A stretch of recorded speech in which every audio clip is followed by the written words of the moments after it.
Nous continuons notre partage sur la révélation de Dieu. Dieu qui s'est révélé comme homme, comme femme. Nous avons examiné déjà deux caractéristiques de cette dualité, homme et femme qui sont des images de Dieu. Nous avons, en l'occurrence, nous avons vu une première caractéristique que les deux sont une image de Dieu. L'homme et la femme sont une image de Dieu. Deuxièmement, nous avons vu la question de la force, c'est-à-dire que l'homme était la puissance et que la femme était l'image de la faiblesse. Donc, tout ce que vous avez du côté noir représente la puissance, la force. Ce qui est du côté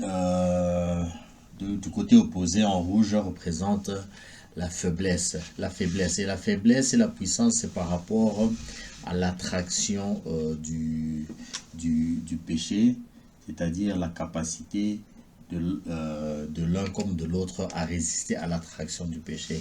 Ce qui ne résiste pas à l'attraction du péché est faible. Ce qui résiste est fort. Et donc le puissant ou le mâle est puissant alors que le femelle est faible. C'est pour ça que la Bible dit la femme est un sexe faible. Alors, cette fois-ci, j'aimerais qu'on examine un autre aspect de ces deux concepts qui est leur unicité. Alors,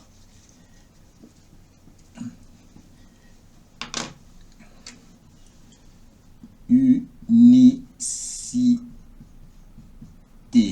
Non, je crois que le meilleur mot n'est pas unicité, mais c'est plutôt union.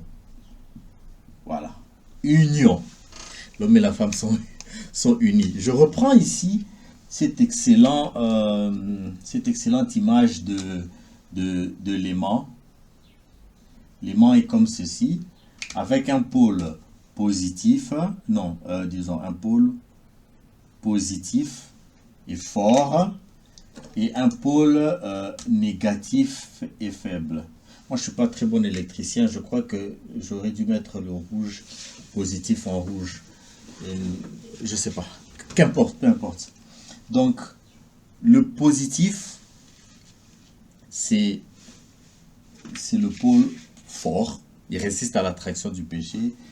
Le négatif, c'est le pôle faible, il ne résiste pas à cette attraction. Alors, la Bible nous dit ceci. Je vais lire Marc 10, verset 7. C'est pourquoi l'homme quittera son père et sa mère et s'attachera à sa femme. Et les deux deviendront une seule chair. Ainsi, ils ne sont plus deux, mais ils sont une seule chair. Que l'homme ne sépare donc pas ce que Dieu a joint. La Bible nous dit ceci. Le positif et le négatif sont un seul corps, un seul aimant. Ils ne sont pas deux aimants, ils sont un seul. Laissez-moi d'abord sauter et prendre un second verset qui dit ceci dans 1 Corinthiens chapitre 11, verset 11. Toutefois, dans le Seigneur, la femme n'est point sans l'homme, ni l'homme sans la femme. En d'autres termes,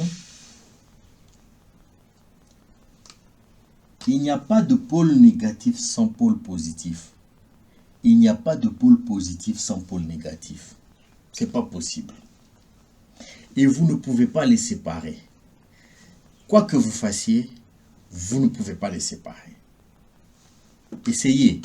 Prenez un aimant comme ça, coupez-le en deux. Immédiatement, vous créerez un pôle positif ici et un pôle négatif ici. Vous pouvez répéter l'opération autant de fois que vous voulez. Vous coupez encore ici et là, et bien, tout de suite, vous allez voir se créer ici un pôle négatif, ici un pôle négatif, et vous aurez un positif ici, et vous aurez un autre positif ici. Dès que vous séparez, ça revient. Vous ne pouvez pas les séparer. Parce que Dieu les a unis. Ils sont inséparables. Ils font partie d'un seul et même corps. Parce que Dieu les a déclarés unis. J'aimerais faire une petite parenthèse ici. Comprenez bien ce que ça veut dire lorsqu'on dit que l'homme ne sépare pas ce que Dieu a uni. Je reviens sur ce passage dans Marc chapitre 10, verset 9. Que l'homme donc ne sépare pas ce que Dieu a joint. Dieu a joint. Que l'homme ne le sépare pas. Comment est-ce que vous comprenez cette instruction, cette injonction? Lorsqu'on dit que l'homme ne sépare pas, lorsque la Bible dit que l'homme ne sépare pas, il y a 2 ou 3 façons de concevoir ça, de comprendre ça. La première, on peut dire, Dieu demande à l'homme de ne pas séparer ce que lui a uni. En d'autres termes, voilà, Dieu a uni 2 choses, ok? Et il les a unis, il les déclare, ok, à partir de maintenant vous êtes unis. Et puis il vient, il dit à l'homme, écoute, s'il te plaît, sois gentil, ne sépare pas ce que moi j'ai uni, d'accord? C'est pas bien. Moi je suis Dieu, tu dois me respecter. Donc, moi j'ai uni ça, toi tu ne vas pas venir séparer. Ok, s'il te plaît, ne fais pas ça. Bon, ça veut dire aussi que l'homme peut se dire, bon, moi, ce que Dieu dit, je m'en fous, c'est pas mon affaire, moi je suis pas content avec ça, donc je viens avec ma machette, je coupe et je sépare. D'accord, j'ai désobéi à Dieu, si vous voulez, ok, mais j'ai séparé, voilà. Et Dieu n'est pas content. C'est une façon de voir les choses. Lorsque on est un bébé spirituel. Non, c'est pas lorsqu'on est un bébé spirituel, c'est lorsqu'on est pratique, on est un païen. Ça, c'est les païens qui réfléchissent comme ça. Ils se disent, Dieu a une volonté, moi je pense autre chose. Donc, Dieu a uni, mais si moi je veux, je peux séparer. Un chrétien pourrait se dire, Dieu n'est pas en train d'exprimer un souhait, il est en train de donner un ordre. Un ordre. Il n'est pas en train de dire, c'est pas bien de séparer. Non, il est en train de t'interdire de séparer. C'est-à-dire, il y a un homme et une femme qui sont mariés. Dieu te dit, ne les sépare pas. Je ne veux pas que tu les sépares. Donc, si tu les sépares, tu désobéis à un commandement de Dieu. C'est une meilleure manière de comprendre ce passage. Moi, j'ai choisi une troisième qui est un peu plus avancée. Et si j'en trouve une quatrième qui est encore plus avancée, je la prendrai tout de suite. C'est-à-dire, la troisième manière de voir ça, c'est Dieu n'est pas en train de nous suggérer de ne pas séparer ce qu'il a uni. Il n'est pas en train de nous ordonner de ne pas séparer ce qu'il a uni. Dieu est en train de nous déclarer incapables de séparer ce qu'il a uni. Lorsque Dieu dit que l'homme ne sépare pas, eh bien l'homme devient incapable de séparer.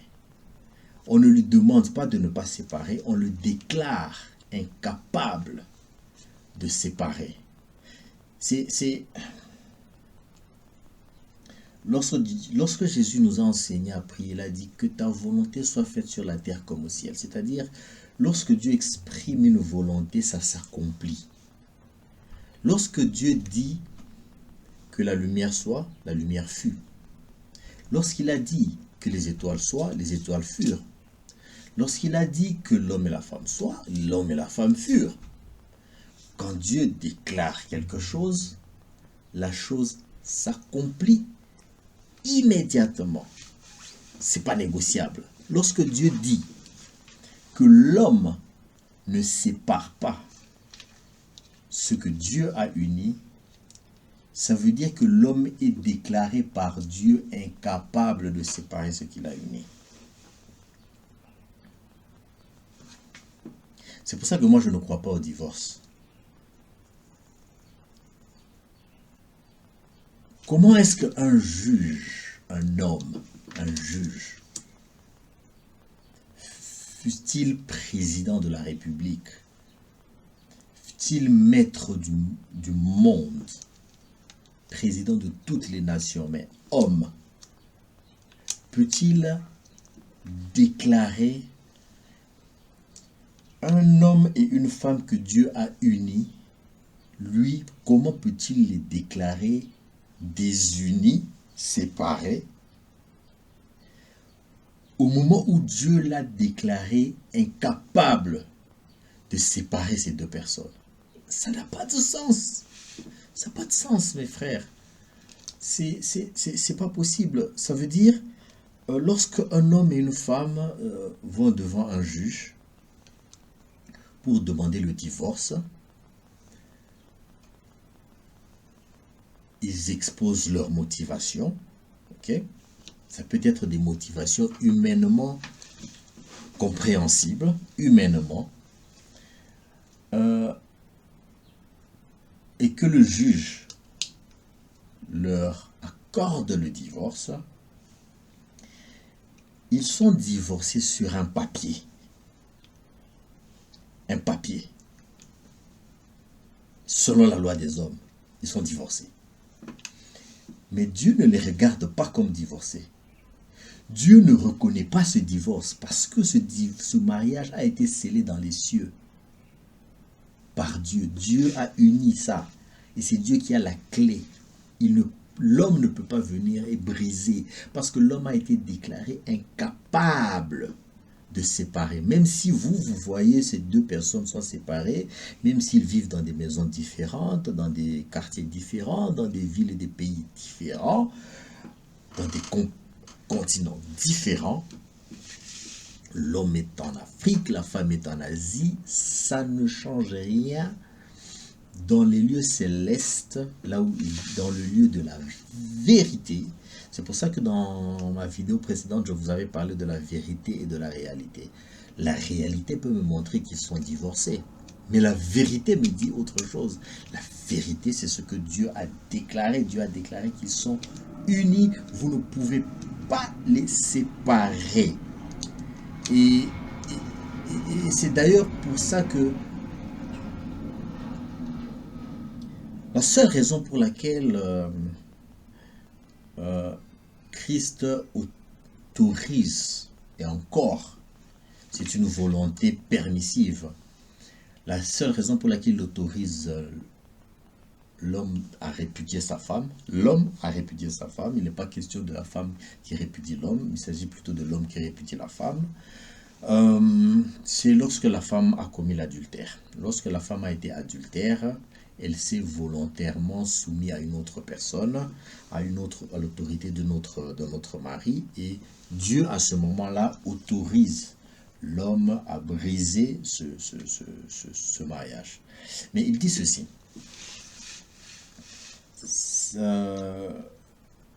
Lorsque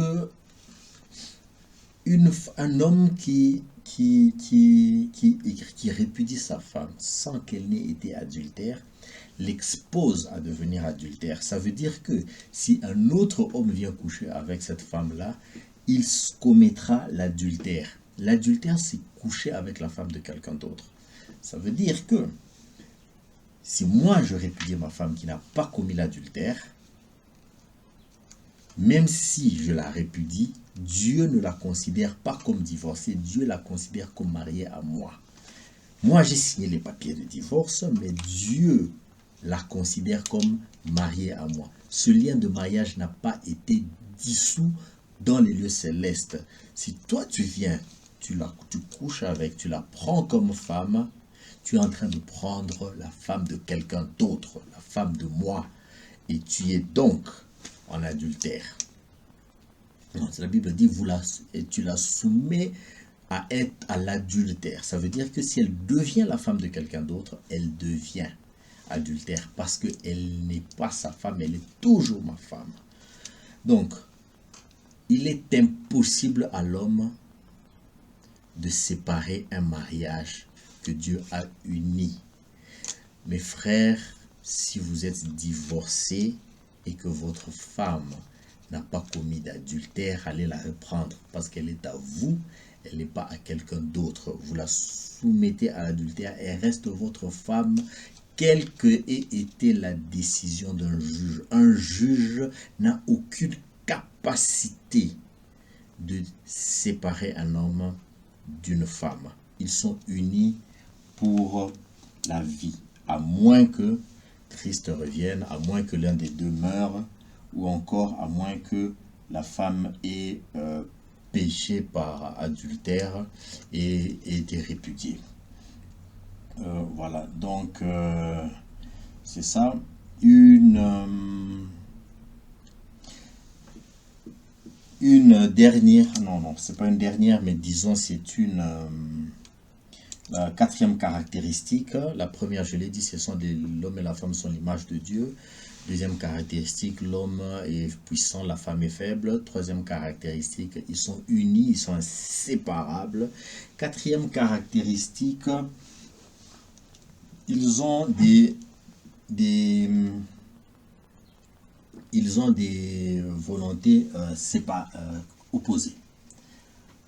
Alors, j'appelle ça opposition.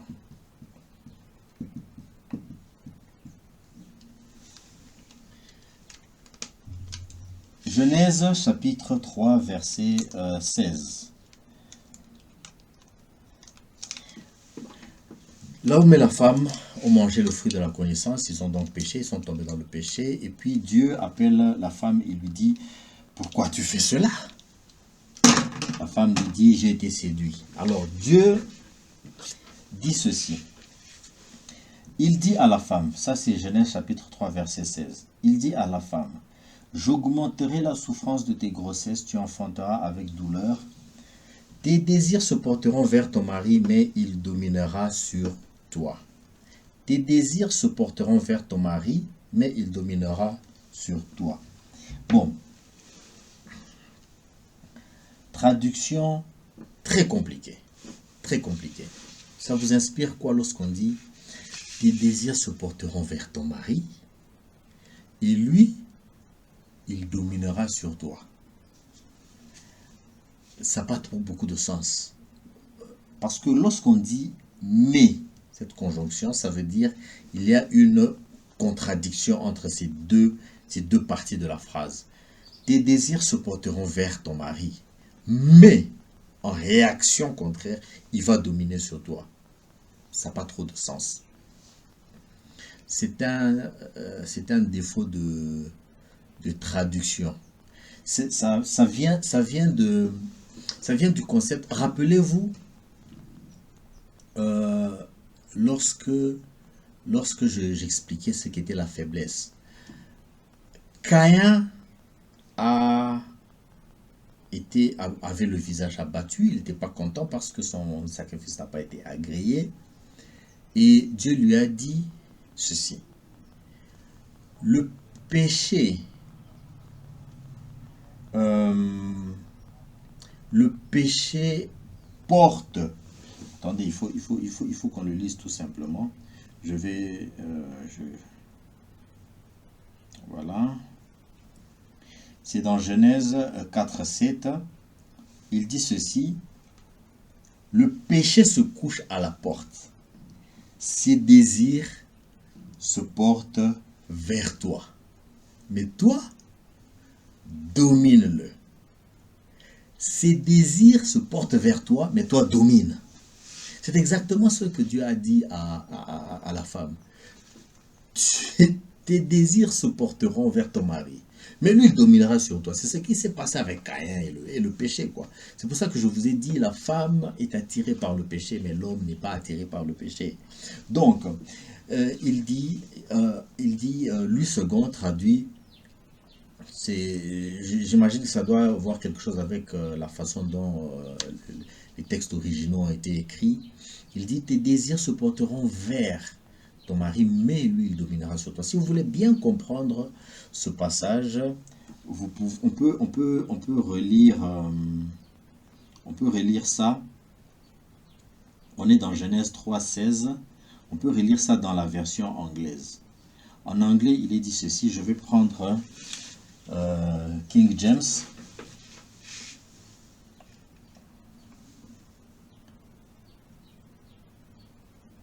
Ok, so 3 et verset 16. Oh là là, non, cette version est très difficile. C'est un anglais très compliqué. Je vais prendre un anglais un peu plus simple. Voilà, ça c'est English Standard Version, ESV. Genèse 3, 16. To the woman, he said, I will surely multiply your pain of childbearing. J'augmenterai les souffrances de tes grossesses. In pain, you shall bring forth children. Tu accoucheras donc dans la douleur. Your desire shall be contrary to your husband, but he shall rule over you. Your desire shall be contrary to your husband. Lui second a dit: tes désirs se porteront vers ton mari, mais il dominera sur toi. ESV nous dit ceci: tes désirs seront contraires à ceux de ton mari. Ça va s'opposer. Donc toi et ton mari, vous allez avoir des désirs opposés. Toi, tu veux aller à gauche, lui, il veut aller à droite. Tu veux aller à droite, il veut aller à gauche. Et ça, c'est opposé. Mais lui, il va dominer sur toi. Ça veut dire, c'est lui qui aura le dernier mot. Ça c'est lui qui devra décider. Il va dominer sur toi. Donc, c'est une question d'opposition. Vous le regardez, vous voyez ça même entre les différents concepts. Les parents et les enfants ont des désirs contraires. Ils sont tout le temps en opposition. Ok? Mais c'est le parent qui doit décider. Le parent va dominer parce qu'il a été établi que le mal, le puissant, domine sur le faible. Le maître et les serviteurs, ils ont des désirs opposés. Ok? Mais c'est le maître qui décide. La grâce et la loi, l'esprit et la chair. L'esprit est bien disposé, mais la chair est faible. Marchez selon l'esprit, vous n'accomplirez pas les désirs de la chair. Ils sont en opposition constante. Donc, mes amis, mes frères, si vous êtes en désaccord permanent avec votre épouse, ne vous alarmez pas. C'est normal. C'est tout à fait normal. Il n'y a pas le feu. C'est ainsi que Dieu a établi les choses. vous allez avoir des désirs opposés. C'est normal. N'en faites pas une histoire et de dire ma femme et moi on n'aime pas les mêmes choses, on ne veut pas voir les mêmes choses. C'est normal, ça fait partie du divin. Cette opposition dans le divin est nécessaire pour révéler, pour manifester le divin. Il faut qu'il y ait cette opposition-là. S'il n'y a pas d'opposition, la lumière ne jaillira pas. Ok? Il doit y avoir cette opposition-là. Mais le puissant, le fort, le mal doit dominer. Je vais m'arrêter ici pour cette vidéo et je vais revenir dans la vidéo prochaine pour vous parler de la quatrième, enfin de la cinquième caractéristique il s'agit de la question de l'autorité et de la soumission de l'homme et de la femme. Vous voyez d'où ça vient. Ils ont des désirs contraires, mais l'homme doit dominer. C'est-à-dire qu'il doit avoir l'autorité. Et qu'est-ce que cela implique? C'est ce que nous allons voir dans la vidéo qui va suivre si Dieu nous le permet. Merci, soyez bénis dans le nom de Jésus.